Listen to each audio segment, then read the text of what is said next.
बड़ी संख्या में लोग आज बलिदान दिवस महारानी दुर्गावती जी का हम लोग मना रहे थे। महारानी दुर्गावती जी के बारे में जो इतिहास के पन्नों में पढ़ा होगा वो जानते होंगे कि प्रशासनिक दृष्टि से और अपने राजपाट को बचाने के लिए इतना बहादुरी का काम, इतना बहादुर कोई भी रानी उस समय इतिहास के पन्नों में नहीं दिखाई देती है। और इस भारत की धरती ने बड़े ही बहादुर महिलाओं को जन्म दिया है। रानी लक्ष्मीबाई हों, महारानी दुर्गावती हों, या हर समाज में, पासी समाज में हैं, हर समाज से कहीं न कहीं बहुत बहादुर महिलाएं निकली हैं। आज जब हम बलिदान दिवस याद कर रहे हैं उन्हें, तो ये हम लोगों ने तय किया है कि लखनऊ में यही रिवर फ्रंट जो सबसे सुंदर जगह बनने जा रही है, आने वाले समय में देश की सबसे अच्छी जगह अगर कोई दिखाई देगी तो वो लखनऊ का रिवर फ्रंट होगा। और उसी में महारानी दुर्गावती जी का सोने की प्रतिमा लगाने का काम हम समाजवादी सरकार में करेंगे। और इधर रुचि हमारी और इसलिए भी बढ़ गई सोने के प्रति। आज का जिन्होंने अखबार पढ़ा होगा या अखबार देखा होगा वो जानते होंगे अब तो सोना भारत में ही मिलने लगेगा। तो जब भारत में सोना मिलेगा तो हमारे लिए और आसानी होगी, सरकार को खरीदने में और सस्ता मिल जाएगा। इसलिए पहले भी जो हम लोगों ने कहा है, जिन महापुरुषों को या जिन महारानी देवियों के बारे में जिन्होंने पीडीए के समाज के, बहुजन समाज के लिए समय समय संघर्ष किया है, उन सबको हम लोग रिवर फ्रंट पे सम्मान दिलाने का काम करेंगे। वहीं ए का मतलब तो हम और आप सब लोग जानते ही हैं।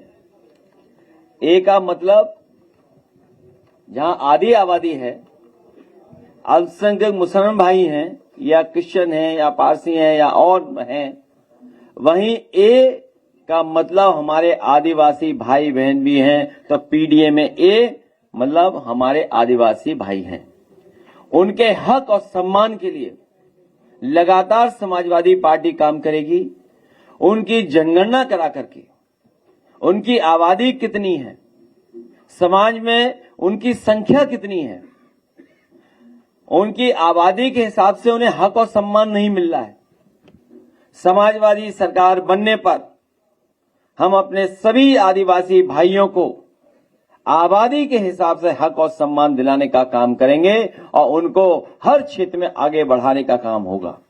उनकी जो प्रमुख मांगे थीं, गौड़ समाज का प्रमाण पत्र, मैंने कहा कि जिस तरह एम्बुलेंस पहुंचती है उनके गांवों में या पुलिस के लिए व्यवस्था की थी, उसी तरह व्यवस्था करेंगे कि अधिकारी उनके गांव में जाएंगे, उनके प्रमाण पत्र बनेंगे, उन्हें ऑफिसों का चक्कर नहीं काटना पड़ेगा, किसी बिचौलिए का चक्कर काटना नहीं पड़ेगा। उनके गांव में उनके घर बैठ करके समाजवादी सरकार में अधिकारी प्रमाण पत्र बनाने का काम करेंगे।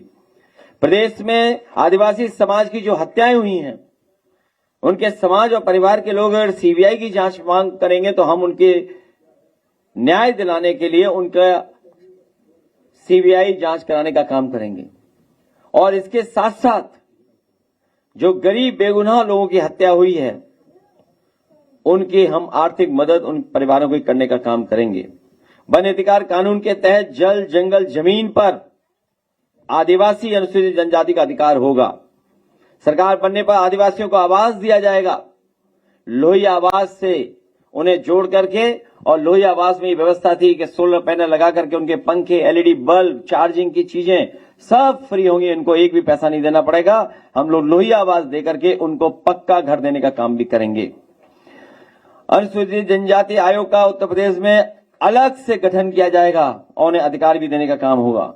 सभी सरकारी टेंडरों में अनुसूचित जनजाति को 2% आरक्षण दिया जाएगा और उनके नौजवानों को काम करने के लिए अगर ट्रेनिंग देनी पड़ेगी, उस ट्रेनिंग को करा करके उनको काम और रोजगार से जोड़ने का काम समाजवादी सरकार में होगा। गौड़ आदिवासी वीरांगना महारानी दुर्गावती के सोने की भव्य मूर्ति का बनाने का काम रिवर फ्रंट में होगा, जो मैं पहले ही कह चुका हूं। अखिल भारतीय गौड़ महासभा का लखनऊ में एक पीडीए भवन भी होगा, हॉस्टल होगा, जिसमें दूर दराज से जो बच्चे अगर पढ़ना चाहेंगे उनके पढ़ने और रहने की और खाना भी फ्री उपलब्ध कराया जाएगा। गौड़, धुरिया जाति व खरवार जाति को संपूर्ण उत्तर प्रदेश में कोल व मुसर जाति को भी आबादी के हिसाब से हक और अधिकार दिया जाएगा। सरकार बनने पर आदिवासी बहुल्य के लिए अलग से थाना बनाया जाएगा और उस थाने में एसओसीओ भी उनकी जाति के होंगे, जिससे उन्हें न्याय मिल सके, उनके साथ अन्याय न हो सके। आदिवासियों की प्रॉपर्टी को नहीं बेचने दिया जाएगा। सरकार बनने पर केजी से पीजी तक पूरी पढ़ाई फ्री होगी और इनको लैपटॉप भी दिया जाएगा। पढ़ाई में आगे मदद करने के लिए, और अगर विदेश भी मेधावी छात्र पढ़ने जाना चाहेंगे तो उनको विदेश जाने के लिए भी सुविधा देने का काम सरकार में होगा।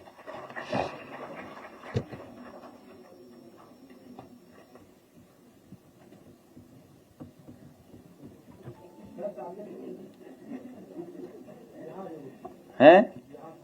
अरे यहां अच्छा लगता है।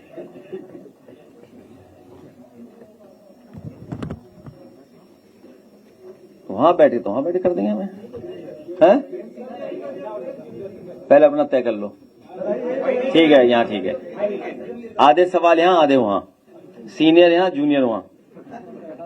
पूछिए। अखिलेश जी, सर अन्वित श्रीवास्तव CNN न्यूज 18 से। कहाँ से? अन्वित श्रीवास्तव CNN न्यूज 18 से। ठीक है, बहुत धन्यवाद आपका। सर, ये जो अयोध्या में जो फंड की चोरी हुई है डोनेशन की, इसमें जो SIT की रिपोर्ट सजेस्ट कर रही है कि कलेक्शन, स्टोरेज और जो सबमिशन था डोनेशन फंड का, उसमें जो प्रोसीजर था वो ठीक नहीं था। तो इसको आप एडमिनिस्ट्रेटिव लैप्स मानते हैं, फेलियर? आपको क्या लगता है? आप पूछना क्या चाहते हो? Do you see it as an administrative failure? What do you see then? What you see? SIT का मतलब क्या है? शेयर इन थेफ्ट है क्या?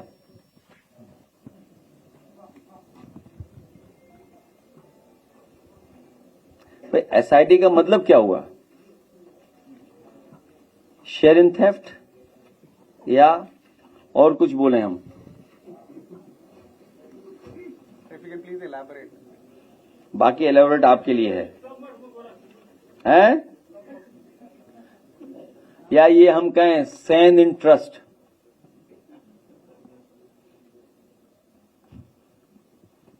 शेयर इन थेफ्ट या कहें सैंड इन ट्रस्ट? ये महापाप हुआ है और आस्था से खिलवाड़ हुई है। पूरे प्रदेश और देश का जो चढ़ावा था, अंतर्राष्ट्रीय स्तर पे भी चढ़ावा था, और हमारे सनातनी परंपराओं पर प्रश्न लगे। ये बहुत सेंसिटिव है, इशू बहुत सेंसिटिव है, और इशू इसलिए सेंसिटिव है कि आस्था से जुड़ा हुआ है। और अभी तो आपकी क्रेडिबिलिटी का सवाल है, चैनलों की। सवाल विपक्ष की क्रेडिबिलिटी का नहीं है। ये तो अभी दाना गाना वाले और ये कब तक चलेगा फंसाना वाले,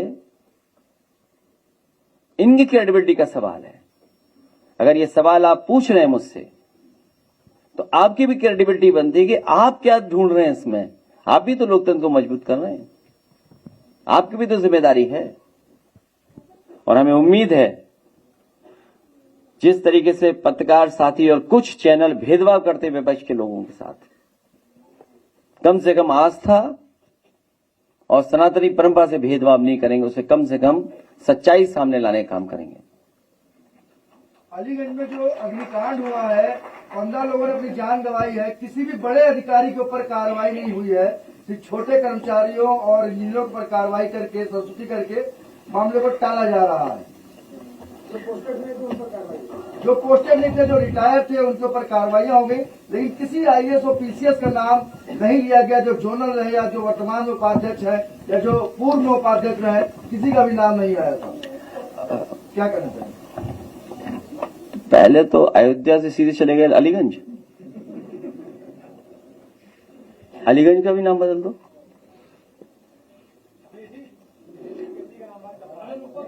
तो पहले ये तय कर लो, हमारे पत्रकार साथी विषय में भागो मत। आदिवासी भाई बहनों की बात हमने कह दी कि उनको हक और सम्मान दिलाएंगे, उनके शिक्षा का स्तर बेहतर करेंगे, उनको सम्मान के साथ साथ राजनीतिक सम्मान भी देंगे, राजनीतिक स्थान भी उन्हें मिले, तो उनका समाज एक साथ आगे बढ़ने का काम करेगा। और 10 साल में उनके साथ बहुत भेदभाव हुआ। जो आदिवासी अपने हर परंपरा पे गर्व करते हैं, उन्हें वनवासी बना दिया, वो स्वीकार नहीं कर रहे हैं। और जो भावनात्मक उनका जुड़ाव था जंगल से, जमीन से, जल से, जल जंगल जमीन से, जो उनका भावनात्मक लगाव था, उससे भी छेड़खानी कर रहे हैं। एक पेड़ मां के नाम, और हमारी धरती मां है, तो धरती मां के साथ क्या कर रहे हैं खिलवाड़। करोड़ों पेड़ लगाने वाले, दावा करने वाले लोग जमीनी को बेच दे रहे हैं और अपने व्यक्तिगत स्वार्थ के लिए लाखों लाख एकड़ जमीनें न जाने किसको दी जा रही हैं, इन्वेस्टमेंट के बहाने। अब आप बताइए, बेंगलोर जा रहे हैं इन्वेस्टमेंट करने। ये बेंगलोर इसलिए जा रहे हैं कि इन्हें पता लग गया है कि समाजवादियों को रामेश्वरम कैफे का डोसा, इडली वड़ा, केसरी बात बहुत अच्छा लगता है। ये डोसा खाने जा रहे हैं। जब सरकार जानी है, चुनाव नवंबर में होने हैं, तो अब इन्वेस्टमेंट कौन लेके आएगा? ये जमीन बेचने वाले लोग, जंगल को खत्म करने वाले लोग, वो क्या इन्वेस्टमेंट लेकर के आएंगे? और इन्वेस्टमेंट आया होता तो नौकरी रोजगार मिलते। कहां है नौकरी रोजगार? और हमें दुख है इस बात का कि अलीगंज में जो घटना हुई है, सब बच्चों की जान बचाई जा सकती थी। क्योंकि जब अखबारों की रिपोर्ट और लोगों से जानकारी हासिल करते हैं, अगर समय पे पुलिस प्रशासन, सरकार ने सुरक्षा नियमों का पालन करवाया होता, तो ज्यादातर बच्चों की और वहां जिन्होंने जान खोई, सबकी जान बचाई जा सकती थी।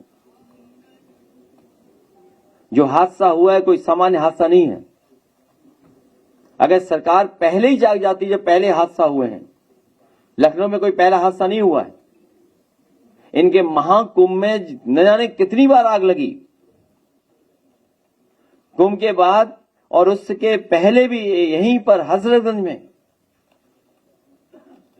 एक होटल में आग लगी थी, और याद कीजिए उस समय के अखबार पढ़िए, मैंने उठा करके मंगाए थे। जब होटल में आग लगी तो सरकार ने क्या कहा था? 24 घंटे के अंदर इस पे बुलडोजर चल जाएगा, क्योंकि उनका अपना होटल था, इसलिए बुलडोजर नहीं चला। गरीबों को उजाड़ने के लिए आग लग गई कि लगा दी गई। क्या सरकार ने वहां सबक नहीं सीखा? और जो सरकार अकबर नगर के हजारों लोगों को हटा सकती है, किस कानून के अंदर हटा सकती है? तो 10 साल में ये सरकार कर क्या रही थी? सरकार की जिम्मेदारी थी, सरकार ने जिम्मेदारी नहीं निभाई और सही समय पर चीजें हो गई होती तो बहुत सारे बच्चों की जान बचाई जा सकती थी। मुझे याद है जिस समय डायल 100 बनाया गया था, कोशिश की गई थी और व्यवस्था ये थी उस डायल 100 में, आप लोग जानकारी करिएगा कि जितनी भी इमरजेंसी सर्विसेज हैं वो सब उस पर आ जाएंगी, चाहे वो फायर को लेकर के हो, मेडिकल इमरजेंसी हो, फायर इमरजेंसी हो या पुलिस की इमरजेंसी हो, वो सभी की सभी उसी नंबर पे आ जाएंगी। लेकिन इस सरकार ने डायल 100 बर्बाद हो जाए, और अगर डायल 100 और इमरजेंसी सर्विस एक साथ होती और एक साथ एक्शन लेती, सुना है फोन मिलाते रहे लोग, पहले तो फोन नहीं उठाया और फोन उठा भी तो कह दिया कि हम ये काम नहीं कर सकते, हम नहीं पहुंच सकते इतनी जल्दी। जबकि डायल 100 और इमरजेंसी सर्विसेज का समाजवादी सरकार में फैसला ये था क्या 3 मिनट और 5 मिनट में वहां पर इमरजेंसी सर्विस पहुंचेगी? आप सोचिए, इनको दीवार तोड़ने के लिए इक्विपमेंट नहीं है इनके पास। सोचिए आप, दावा करते हैं हम अमृत काल में विकसित भारत बन जाएंगे, और एक दीवार तोड़ने के लिए हथौड़ा नहीं चला पा रहे।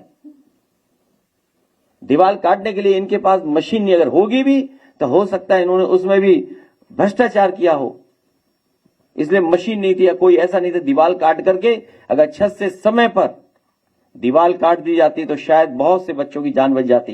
क्योंकि जो मैं रिपोर्ट्स पढ़ रहा हूं या डॉक्टर्स की जो रिपोर्ट्स आ रही है उसमें यह है कि फायर से ज्यादा दम घुटने से लोगों की जान चली गई।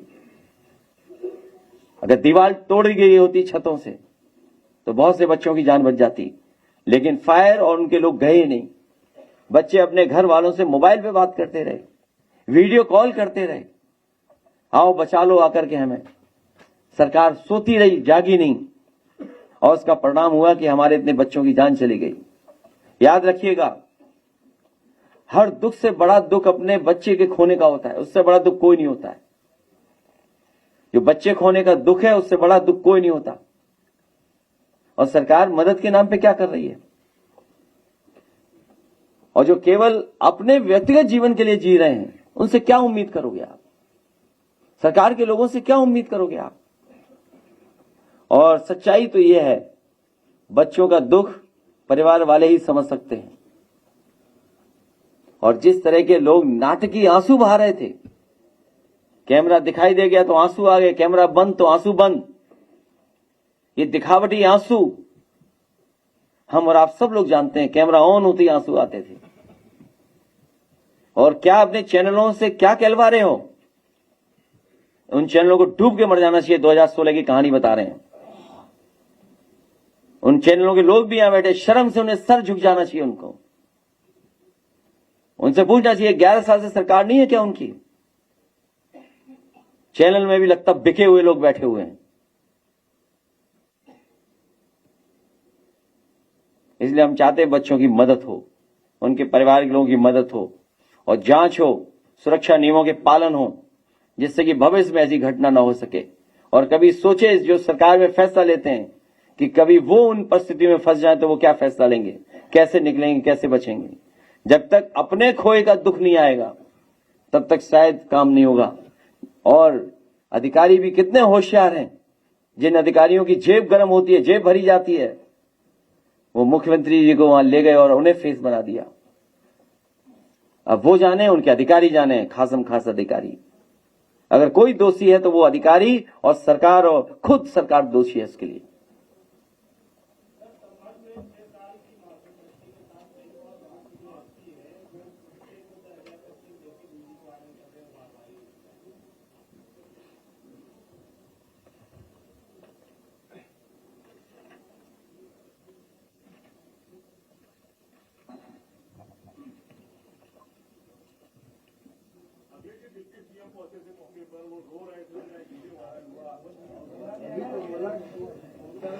दिखावटी आंसू तभी निकलते हैं जब कैमरा सामने होता है।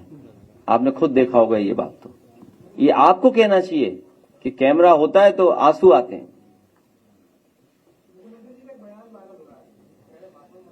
मैं तो केवल इतना कहूंगा, शीशे के घर में रहने वाले लोग दूसरों में शीशे पत्थर न फेंकें।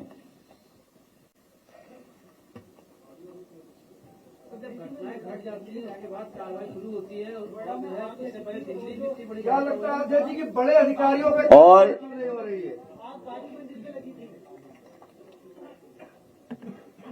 इन्हें हर घटना से सबक सीखना चाहिए सरकार को। अध्यक्ष जी, जो बच्चे मृत्यु हुई उन बच्चों को राहत बचाव राशि में 5 लाख रुपए दी गई, क्या उन बच्चों की मौत की कीमत केवल 5 लाख रुपए ही है उनके परिवार को? मैं चाहूंगा परिवार के सदस्यों की, क्योंकि कल भी मैंने मांग की थी कि बहुत कम उम्र के बच्चे थे। जिस नौजवान से मैं मिल के आया वो अस्पताल में एडमिट है, केजीएमयू में। वो बहादुर नौजवान अपनी जान बचाने के लिए ऊपर से कूद गया, जिसका वीडियो हम और आप सबने सोशल मीडिया पे देखा है। सोचिए, जान बचाने के लिए क्या करता वो, उसके पास कोई रास्ता नहीं था, इसलिए वो कूद गया वहां पर। अभी उसको चलने में बहुत वक्त लगेगा, अभी इलाज उसका सालों साल चलेगा। वो जो नौकरी करता था अब तो नौकरी भी उसके हाथ से छिन जाएगी, क्योंकि वो संस्था ही नहीं बचेगी वहां पर। तो सरकार कम से कम ऐसे लोगों की मदद करे, और जिनकी जान गई है, अगर परिवार के लोगों को सरकारी नौकरी दे सकती तो दे, नहीं तो 1 करोड़ रुपए मदद करने के उन परिवारों का काम करे। यूपी के सोनभद्र और चित्रकूट में आदिवासी लोग जो हैं उनको वाटर, वहाँ पर पानी की बहुत परेशानी है और कुएं का गंदा पानी पीने के वो मजबूर हैं। वहाँ पर 20 परिवार हैं और 90 लोग हैं, लेकिन एक दिन में सिर्फ 10 बाल्टी पानी उन लोगों को मिल पाता है, जिसको लेकर वो लोग, उन लोगों ने भी आवाज उठाई, लेकिन कुछ हो नहीं रहा। पीडीए में ए है, आदिवासी भाइयों की सभी समस्याओं का समाधान समाजवादी सरकार बनने पर होगा। मैं उन सभी आदिवासी भाइयों से कहूंगा जिनको पानी या सुविधाएं या इस तरह का नहीं मिल पा रहा है, इस भारतीय जनता पार्टी को सरकार को हटाएं, समाजवादी सरकार बनाएं।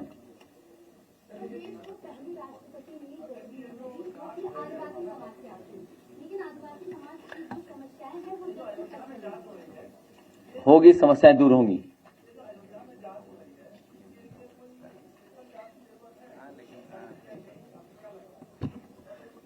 अब शेयर इन थेफ्ट में तो कुछ विशेष होना चाहिए।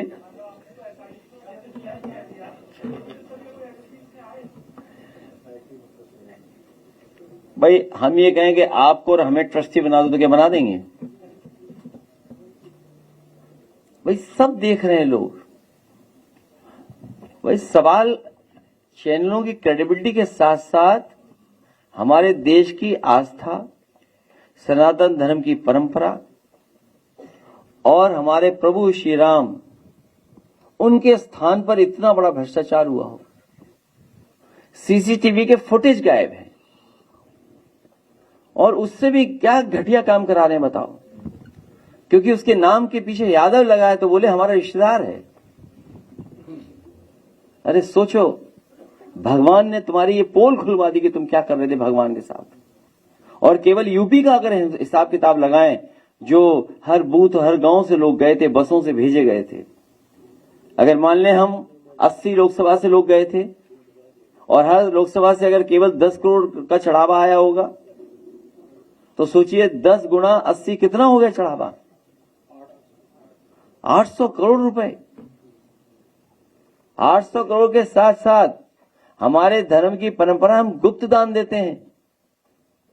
कुछ बातें तो सामने आ गई हैं और अब लोग लाएंगे नहीं सामने, इसलिए नहीं लाएंगे क्योंकि जो भी कहेगा उस पर सीबीआई, ईडी और इनकम टैक्स पहुंच जाएगा। क्या आप बताइए, जो डायमंड की बात कर रहे हैं आप, या आप चांदी की शिला की बात कर रहे हो, या आप और सोने की बात कर रहे हो जो चढ़ाया है आपने, उसके लिए ईडी, सीबीआई, इनकम टैक्स और पहुंच जाएगी। तो जांच तो दूर, दान देने वालों की भी जांच हो जाएगी। और गुप्त दान वालों ने अगर बता दिया तो समझ लो क्या होगा उनके साथ।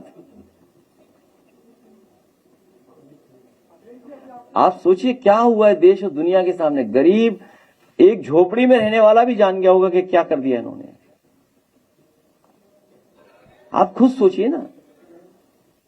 और अब तो चैनल भी बहस करने लगे हैं, मन मार के बहस कर रहे हैं वो लोग। कितना कंट्रोल भाषा में बोल रहे हैं। इतना शिष्टाचार तो कभी टीवी पे दिखाई नहीं। बीजेपी को बचाने के लिए इतना शिष्टाचार बताइए भाषा में, इतने सॉफ्ट स्पोकन। ये उनका नेचुरल स्वभाव बाहर आ रहा है, मतलब ये नेचुरल है उनका, लेकिन उन्हें बनाया जाता है बहुत कड़क, सख्त।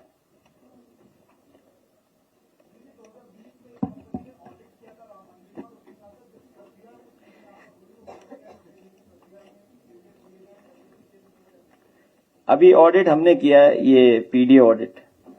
एक किताब देना कोई हमें, दे दो। हाँ दे। इसमें हमारे आदिवासी भाइयों के पहले पन्ने पे ही नौकरी 0 है। आप बताइए, आप 69,000 में बताइए आप। शेड्यूल्ड ट्राइब 0, इनके बच्चों की नौकरी 0। बताओ आप, पहले ही पन्ने की ऑडिट। ये ऑडिट मानते कहां है? इसलिए एसआईटी बनी थी, शेयर इन थेफ्ट। आने लगे सवाल व्हाट्सएप पे।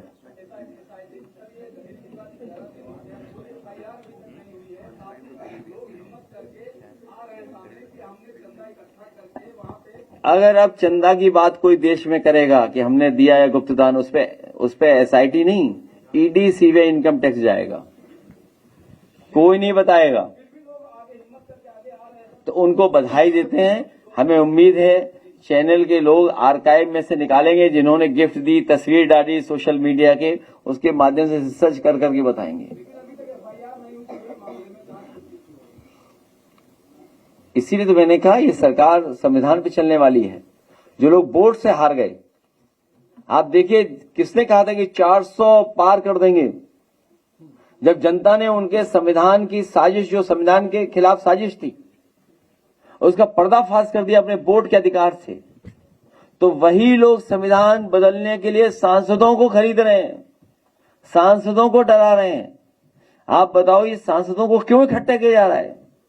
इसीलिए तो इकट्ठा किया जा रहा है जिससे संविधान बदल दें।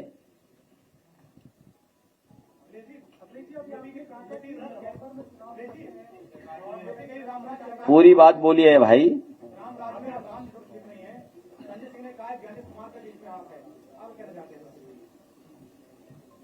हाथ तो बहुतों के होंगे इसमें, हाथ तो बहुतों के होंगे इसमें। उनका भी हाथ तो नहीं है जो सबसे ज्यादा ट्रिप करते हैं अयोध्या में। भाई हाथ किसका हो सकता है? हमें क्या जाने, सरकार का हाथ होगा। और फिर ये बताओ ना कि मुख्यमंत्री जी तो सबसे ज्यादा ट्रिप करते हैं अयोध्या में, तो अयोध्या में किस लिए जाते थे? अयोध्या में किसी ने बताया नहीं उनको? सोचो, उन्हें किसी ने तो बताया होगा कुछ।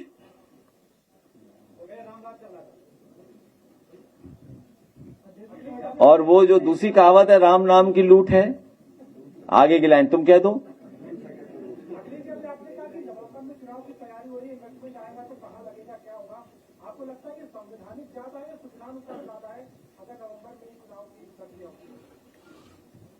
जो लोग प्रधानी का चुनाव नहीं करा पा रहे,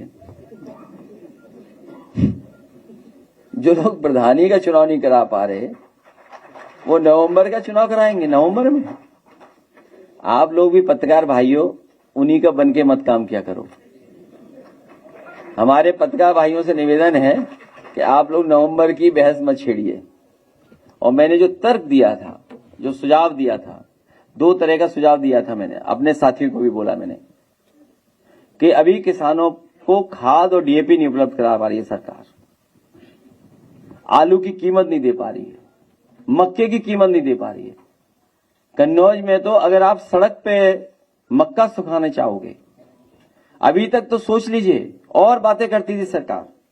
हमारा किसान, हमारा गरीब गांव वाले सड़कों पर, और सड़क जहां रास्ता मिल जाता था वहां ही अपनी फसलों का काम कर लेते थे, मक्का सुखा लेते थे। सरकार नियम बना रही है कि मक्का नहीं सुखा सकते सड़क पे, तो भाई किसानों के लिए ड्रायर ले आओ कहीं। भाई मक्का कहां सूखे, उसके लिए सरकार इंतजाम तो करे। लेकिन सड़क पे तो आज से नहीं, जाने कब से सुखा रहे हैं लोग। और फिर आलू की कीमत क्या दे रहे हो आप? और जो बात चुनाव की है नवंबर की, आप न खाद दे पा रहे हो, न डीएपी उपलब्ध करा पा रहे हो। तो ये सर्वे करा रहे हैं अपनी तमाम एजेंसियों से कि जनता का मूड क्या है। अगर इन्हें लगा कि हाँ 50 सीट जीत सकते हैं या 20 सीटें जीत सकते हैं, उस हिसाब से फैसला लेंगे। क्योंकि आने वाली फसल के लिए इनके पास कोई डीएपी और खाद की तैयारी नहीं है। खाद और डीएपी की कोई तैयारी नहीं है। मध्य प्रदेश का किसान, यूपी का किसान या जो भी खेतीबाड़ी करने वाले किसान है, जब डीएपी और खाद मांगेंगे तो बताओ सरकार कहां से दे देगी खाद और डीएपी? इसलिए ये चुनाव जल्दी कराना चाहते हैं। और हमारे प्रधानों का खर्च बढ़वा दिया इन्होंने।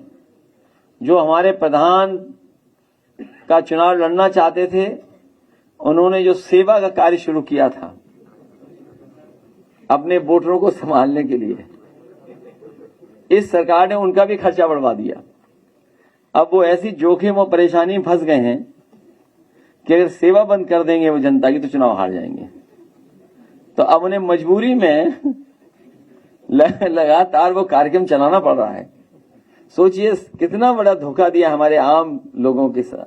सरकार खिलवाड़ कर रही है, 1 नेशन 1 इलेक्शन, लेकिन प्रधानी का नो इलेक्शन। सबसे ज्यादा योगी आदित्यनाथ नोएडा में जाते हैं, लेकिन नोएडा की सोसाइटी में आग लग जाती है।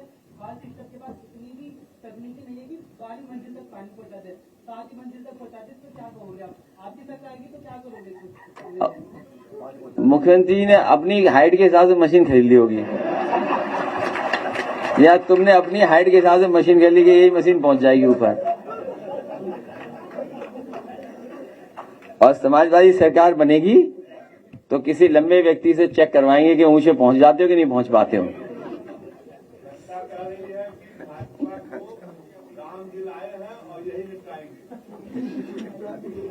ये जो दूसरों के लिए गड्ढा खोदते हैं वो एक दिन खुद गड्ढे में गिरते हैं। जो लोग धोखा दे करके आए हैं, ये जो भ्रष्टाचार कर करके आए हैं, ये भ्रष्टाचार में ही चले जाएंगे। ये भ्रष्टाचार की वजह से ही तो मानक नहीं पूरे हो रहे हैं। इनका भ्रष्टाचार धर्म बन गया है। इनका एक ही धर्म है, बस धन।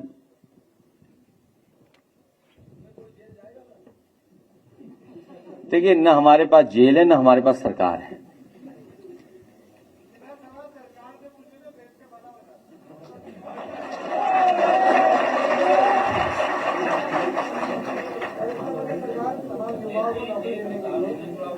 हमारे पत्रकार साथी बहुत बहादुर लोग हैं, बहुत बहादुर लोग हैं। भारतीय जनता पार्टी जो है दिल्ली में प्रोटेस्ट कर रही है, किसान ने उनको समर्थन दिया है। उन्होंने कहा है कि पीडीए भी हमें समर्थन दे। पीडीए की सरकार बनाएगा, सामाजिक न्याय के राज का स्थापना के लिए काम करेगा।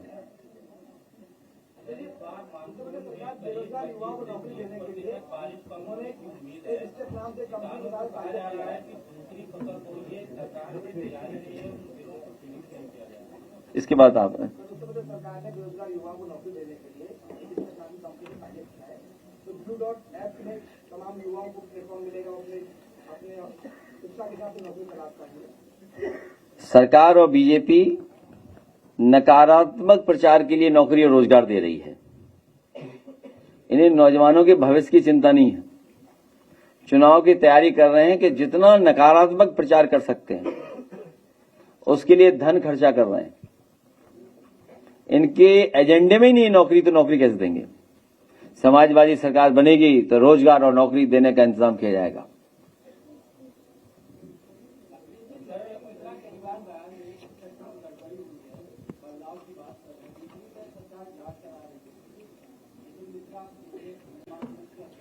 कौन?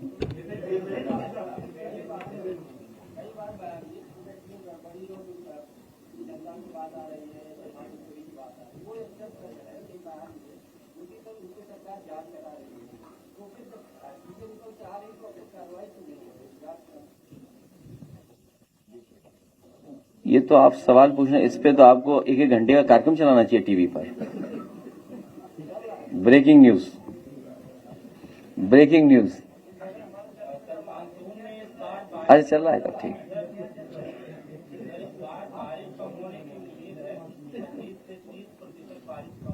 सेंध ट्रस्ट SIT, तो जब सेंधी लग गई ट्रस्ट में, और फिर आप बताइए क्या नाम है, टिन्नू, बताओ टिन्नू को इतना फेमस कर दिया, बताइए आप। देखिए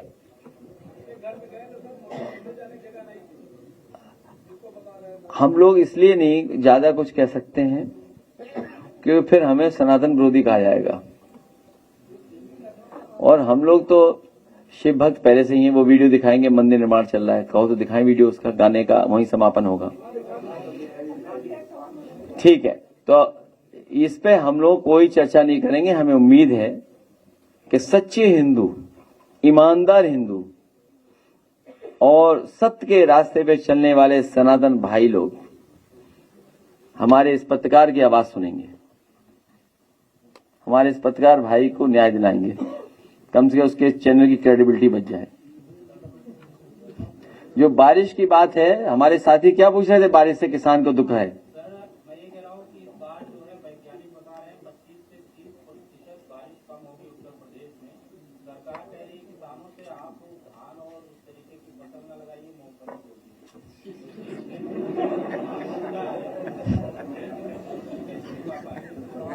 ये बताओ तुम कहां से ढूंढ लाए मूंगफली वाली बात।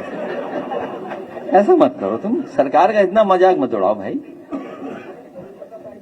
अगर पत्रकार साथी भी मजाक उड़ाने लगे सरकार को, तो समझ लो सरकार जा रही है।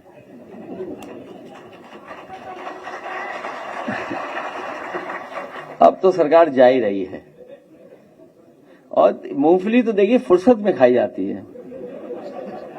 आगे जो मंत्री लोग हैं जो पानी का, बारिश का इंतजाम नहीं कर पा रहे हैं, तो वो जाकर के अब मूंगफली खाएं। और कम से कम जो इन्होंने अपने घोषणा पत्र में लिखा है कृत्रिम बारिश, अगर मैं सही हूं तो मुझे करेक्ट कर देना आप लोग, अगर मैं कहीं, इनके शायद इलेक्शन मैनिफेस्टो में ये था कि हम कृत्रिम बारिश कराने का काम करेंगे बुंदेलखंड और उन सूखे इलाकों में। अब हमें उम्मीद है कि अपने ड्रोन और दूरबीन से देखते रहेंगे कहां कहां बारिश कृत्रिम हो रही है कि नहीं हो रही है। और एक दिन मैं किसी अखबार में देख रहा था, वो भी मुझे ठीक कर देना आप, किसी एक साथी ने स्टोरी निकाली थी कि जो वेदर फोरकास्ट करती जो रडार्स या जो इंस्ट्रूमेंट्स लगते हैं, कई 100 करोड़ के इन्होंने जो इंस्ट्रूमेंट्स लगाए थे, उन इंस्ट्रूमेंट्स में कुछ अंदर है ही नहीं, बस वो इंस्ट्रूमेंट दिखाने के लिए लगे हैं। इसलिए फोरकास्ट भी जो होना चाहिए उस तरह का फोरकास्ट भी नहीं हो पा रहा है। तो सोचिए जो लोग फोरकास्ट में पैसे खा जाएं, हमारे सनातन धर्म की आस्था में महापाप कर दें अगर, तो उनसे क्या उम्मीद करोगे आप। और अगर बारिश नहीं होगी समय पर, तो सबसे ज्यादा संकट में हमारा किसान और गरीब आएगा, गांव के रहने वाले लोग आएंगे। और दूसरा, उससे अर्थव्यवस्था गड़बड़ा जाएगी। इसलिए सरकार को उचित कदम उठा करके पानी का इंतजाम और कैसे नहरों से पानी पहुंच जाए खेतों तक, उसका इंतजाम सरकार को कर देना चाहिए। फसल बदलने का सुझाव नहीं देना चाहिए। कल को न जाने कौन सी दूसरी फसल भी कहेंगे कि अभी तो मूंगफली लगा रहे हो, दूसरी फसल लगाओ। और जो पकड़ा जा रहा है, कहेंगे कि उस वनस्पति का सेवन करो जिससे कि आपकी मांग ही न कर पाओ उसके बाद। और अगर उसका आप सेवन कर लेंगे तो उसके बाद तो दुख दर्द भी दूर हो जाएंगे आपके। तो अगली बार मूंगफली ना उगाएं, आप वनस्पति की खेती करें। वनस्पति की खेती हो और बड़े पैमाने पर हो। अब उसके लिए कोई नई फसल लानी पड़ेगी, छिड़काव से चल जाए।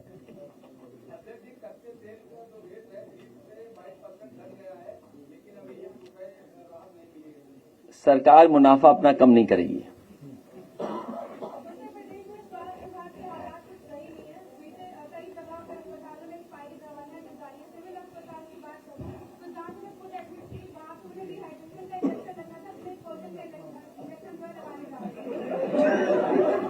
अब तुम मत काट लेना किसी को।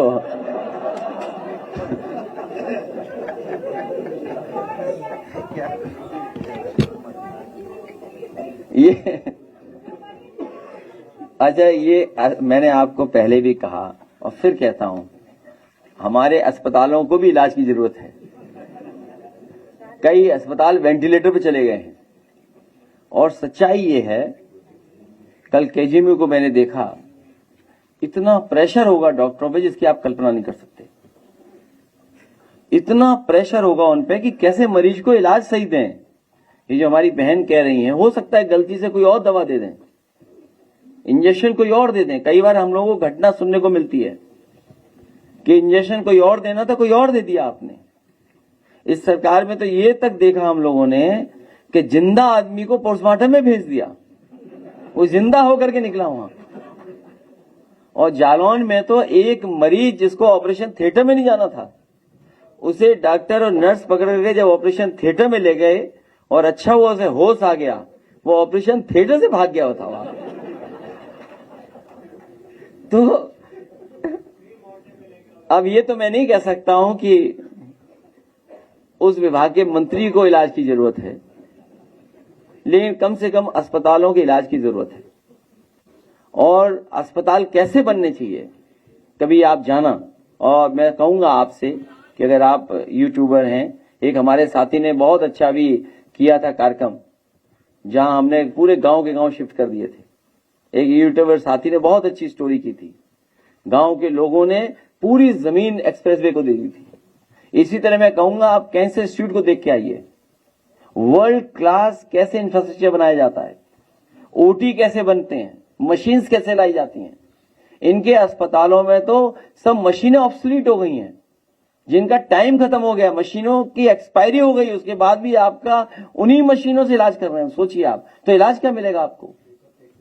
और पैथोलॉजी जो है आपकी, जिस तरीके से काम करना चाहिए पैथोलॉजी को, सही रिपोर्ट जनरेट करना, सही रिपोर्ट देना, ये सही रिपोर्ट नहीं दे रहे तो बताओ डॉक्टर इलाज तो गलत कर ही देंगे। इसलिए सबसे ज्यादा जरूरत है इलाज की, अस्पतालों के इलाज की। दवाई कहीं है नहीं, और इतनी दवाई महंगी हो गई है कि गरीब ले नहीं सकता दवाई। इलाज महंगा है और प्राइवेट अस्पतालों में जाकर के लोग इलाज करा रहे हैं। मैंने पिछली बार आपको बताया था गोरखपुर का, 1000 नए प्राइवेट इंस्टीट्यूशन बन गए केवल गोरखपुर में, 1000 बन गए, 1000 से ज्यादा बन गए आगरा में। और जो सरकारी हॉस्पिटल है, मेडिकल कॉलेज में कोई सुविधा नहीं है। और कल ही मैं देख करके आया हूं केजीएमयू में जो नई बिल्डिंग बन रही है उसमें सरिया कम लगा रहे हैं लोग, आप चेक करवा लेना। जो नई बिल्डिंग बन रही है, जब मैंने गिनी तो हो सकता है उसमें सरिया कम लगा रहे हो, क्योंकि इन्हीं का प्रिय ठेकेदार काम कर रहा होगा। आप जानकारी कर लेना, जितना लोड के हिसाब से सरिया लगना चाहिए वो भी नहीं लगा रहे हैं। तो सोचो, जो बिल्डिंग के मटेरियल में चोरी करते हो। पुल गिरते हुए हमने नहीं देखे, हमने आपने हमीरपुर में गिर गया था पुल, कहां गिरा था? क्यों, प्लास्टिक के चावल खा के आए हो क्या? तो प्लास्टिक के चावल भी बिक रहे हैं। और कन्नौज में तो सोचिए, रेलवे स्टेशन में पता नहीं कहां से सड़ा गला बांस लगा रहे थे, ओ ऐसा हुआ कि पूरा गिर गया सब कुछ, रेलवे स्टेशन ही नहीं बन पाया। तो कितने पुल गिरे इनकी सरकार में हैं? और एक मंत्री हाफ कर दिया गया। आप कभी जांच करना आप इस बात की। आप बताइए, आप सब लोग बैठे हैं, बहुत से साथी चले होंगे इस सड़क पर, आगरा लखनऊ एक्सप्रेसवे। आज बताओ राइडिंग क्वालिटी क्या है 10 साल बाद, 11 साल हो गए उसके, आज ज्यादा हो गया। 16 में उद्घाटन कर दिया था हम लोगों ने, 16 से चल रही सड़क, सोचिए आज 26 है मान लीजिए। आप बताइए उसकी राइडिंग क्वालिटी किसने खराब की? यूपीडा के जिम्मेदारी थी, उस मंत्री की जिम्मेदारी थी। बताओ, उसकी राइडिंग क्वालिटी खराब कर दी। इसलिए खराब कर दी कि लोग तारीफ न करें सड़क की, लोग तारीफ न करें आगरा लखनऊ एक्सप्रेसवे की। इसलिए इन्होंने जो उसके ऊपर टॉप लेयर पड़नी थी, रीकारपेटिंग होनी थी, उस मटेरियल में घोटाला किया है। जो विटामिन है, जो काला वो है उनका डामर, उसमें घोटाला कर लिया, उसकी क्वालिटी गिरा दी। जो इसमें इस्तेमाल हुआ था विटामिन, जो विटामिन यूज हुआ था आगरा लखनऊ एक्सप्रेसवे में, सबसे सुपीरियर क्वालिटी का विटामिन यूज हुआ था। इस सरकार ने, मंत्री या सरकार ने मिलकर के आगरा लखनऊ एक्सप्रेसवे को बर्बाद कर दिया है। ये चाहते हैं उसी तरह बर्बाद हो जाए जैसे इनकी सरकार बर्बाद है। पूर्वांचल एक्सप्रेसवे, गोरखपुर लिंक और इनका बुंदेलखंड एक्सप्रेसवे। और अभी तो बारिश है, जब आप सड़क के मेंटेनेंस का पैसा खा जाओगे तो सड़क कैसे काम करेगी बताओ। और गंगा एक्सप्रेस पे तो जाना मत।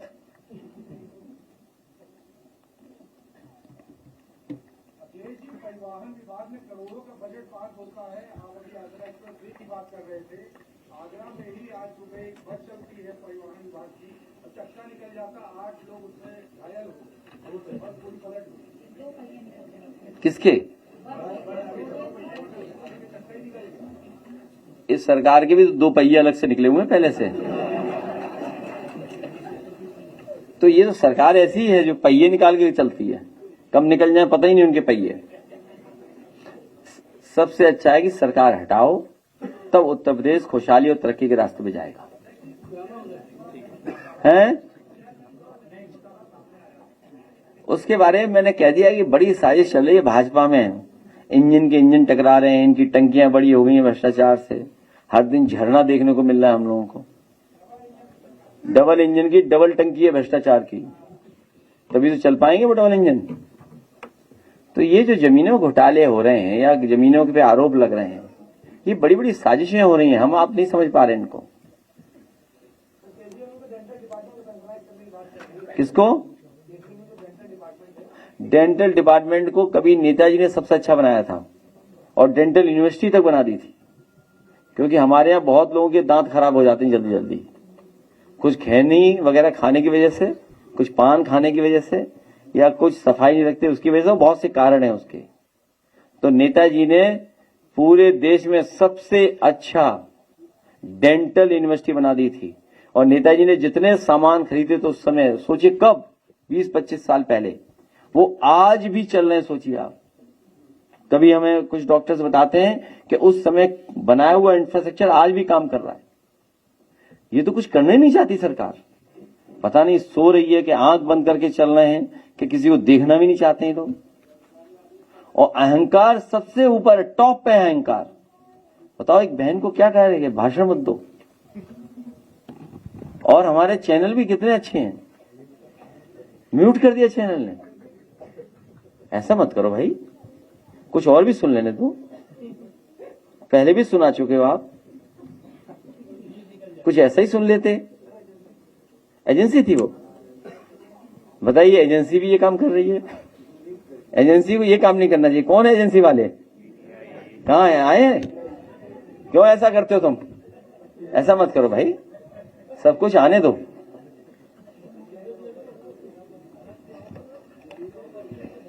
इसलिए मैं कहना चाहता हूं कि भाजपा के संगी साथी जंगलों में जाकर आदिवासियों की परंपरा, बोली, संस्कृति ऊपर अपना पाखंड, कर्मकांड लादना चाहते हैं और धीरे धीरे उनके सभी संसाधनों को हड़प लेना चाहते हैं।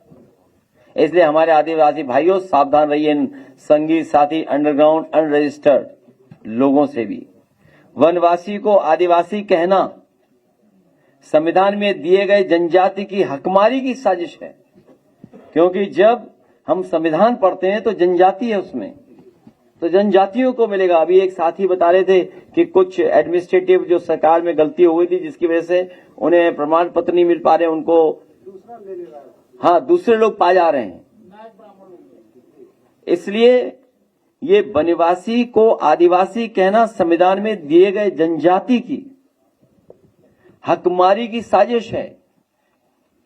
ये बड़ी साजिश तैयारी कर रहे हैं संगी साथी लोग। जो आपकी परंपरा है, आपकी भाषा है, आपकी लोक गाने हैं, लोकगीत हैं, उनकी भी हकमारी करना चाहते हैं, उन परंपराओं को खत्म करना चाहते हैं। हम आपको भरोसा दिलाना चाहते हैं कि जब ए हमने पीडीए में बनाया है, ए पहला शब्द है, समाजवादी सरकार बनेगी तो आदिवासी भाइयों को सबसे पहले प्राथमिकता पे उनके लिए योजनाएं और उनके लिए फैसले लिए जाएंगे समाजवादी सरकार में। और जल, जंगल, जमीन आपका जन्म सिद्ध अधिकार है। ये आपका जन्म सिद्ध अधिकार है, इसको कहीं छीनने नहीं दिया जाएगा। और इसको सरलीकरण और आपको हक दिलाने के लिए समाजवादी सरकार में काम होगा।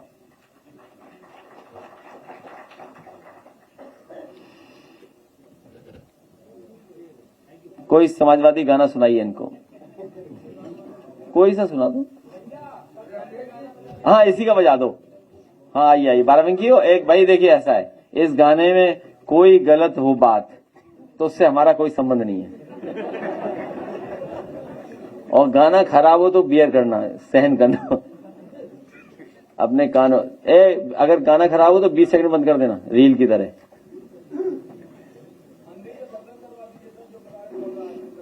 हम तो चंदा मांगने के लिए दिखाना चाहते थे। कुछ नहीं, 1 रुपए ही दे देना। हाँ, 1 रुपए दे देना, हमें ज्यादा नहीं चाहिए, 10-10 रुपए बहुत हमारे लिए। किसके लिए? कोई नहीं दे रहा, बताओ क्या है जमाना। थोड़े बहुत दे रहे हैं, नहीं अब देंगे हम। जो भी हमारे खिलाफत करेगा उस मंदिर की या उसकी, तो हम उनको भेजेंगे अपनी तरफ से, पत्र भेजा करेंगे।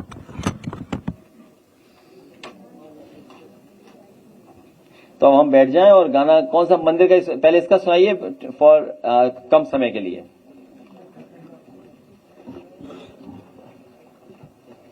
ये रख देना कागज।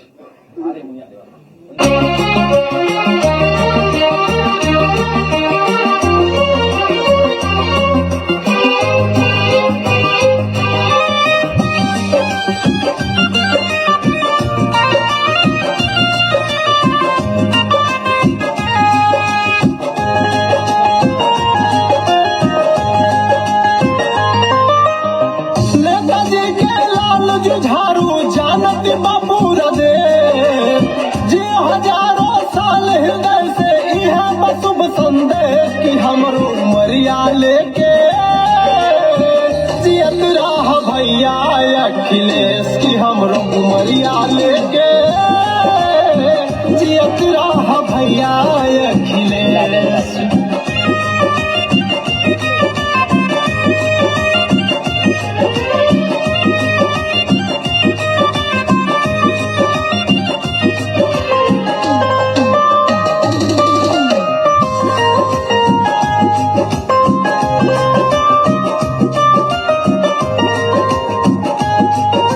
किशन कन्हैया जैसन हरदम मंद मंद मुस्काते रहा, अनधन से भंडार भरल रहे, मेवा माखन खाते रहा।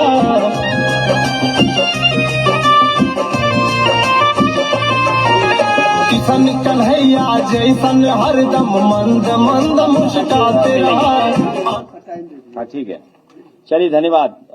बाद मंदिर का बाद में देखना, अभी माहौल ठीक नहीं है। आपने देख लिया, बहुत वक्त भी हमारा चला गया आपके सवाल जवाबों में। हाँ जी।